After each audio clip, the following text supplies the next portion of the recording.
Stocks are rising after President Trump's pledge to bring U.S. oil companies back to Venezuela. The country has the largest proven petroleum reserves in the world, but it'll cost billions to rebuild and maintain Venezuela's oil infrastructure if they can get outside oil companies to come back to the country.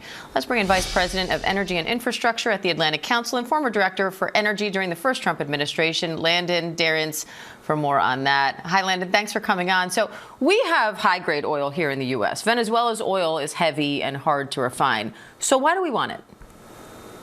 Look, oil industry is cyclical. You have to invest in it a long time. As we know from this last year, we need energy. The AI boom, everybody needs an abundance of affordable and reliable energy. But that doesn't just happen overnight. You have to have a long-term investment in some of this supply. So while we have a major oil economy here in the United States, these companies that are looking at Venezuelans' resources, you mentioned it has the largest proven oil and gas reserves, or oil reserves, means that they're looking at an opportunity that stretches decades, not just tomorrow, but they're looking at investments that can backfill barrels that are in the 2030s and 2040s as well.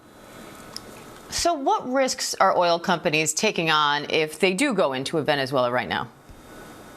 You know, your prior segment mentioned the rich history that U.S. companies and, frankly, international majors around the world have with Venezuela and the energy sector there. We have a good fix in terms of the resource base.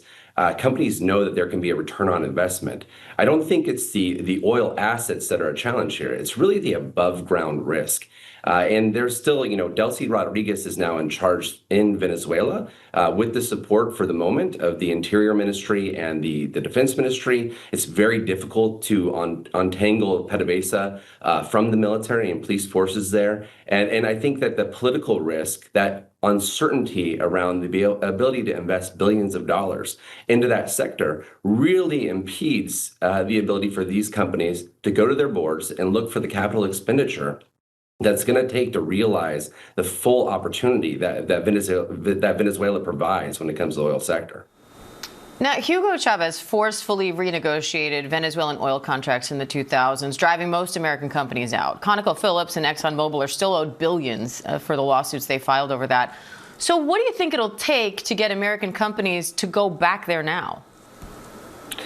I wouldn't conflate ConocoPhillips' situation. It's going to look to collect on that debt, and it's been awarded billions of dollars in international courts. I don't think that we should conflate that with the opportunity that developing and expanding Venezuela's resource base can provide. Right now, today, under the Maduro regime, Venezuela's resources declined to a little bit under 1 million barrels a day, about 900,000 barrels a day. That's less than 1% of the global economy for oil right now a day. And in the Hugo Chavez days, before the socialist powers, they were all the way up to about 3.5 million barrels.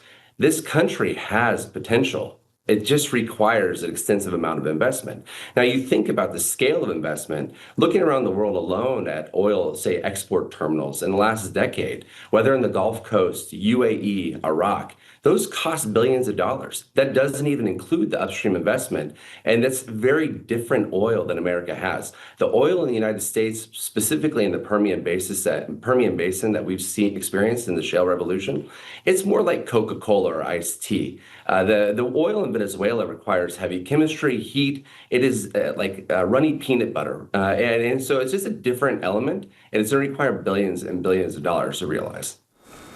Now, if U.S. oil companies return, they'll also need to protect their assets, right? So how's that going to work, and who's going to pay for that?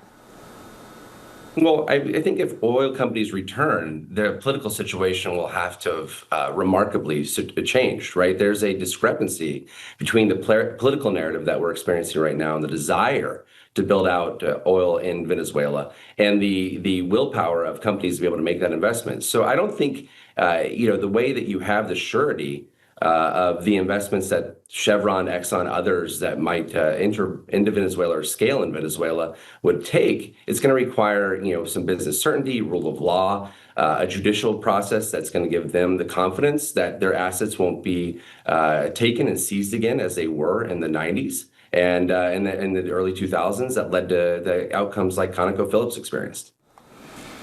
We're also seeing U.S. output changing. We're seeing green energy become more popular. How is that factoring into all of this? U.S. consumer power prices have increased about 30% since 2020. And that's a sign that we need every bit of energy that we can get, all the molecules, all the electrons. And so whether it's green energy, nuclear energy, oil and gas, coal, I think America needs to be able to compete competitively right now at this moment, especially as we're in a race, a modern arms race with China in the AI front. And so this really comes down to U.S. competitiveness, our ability to be a manufacturing powerhouse, and the opportunity for America to seize on a really extraordinarily rich resource base. Now, that can just be amplified when you look at the broader North American picture, or frankly, Western Hemisphere picture. Assets in Canada, Mexico, Venezuela. North America, the Western Hemisphere, is an energy powerhouse and makes us incredibly competitive against the rest of the world, and in particular, our adversaries in Russia, China, and Iran. All right, Landon Derentz, we appreciate your time today, sir. Thank you. Great to be with you.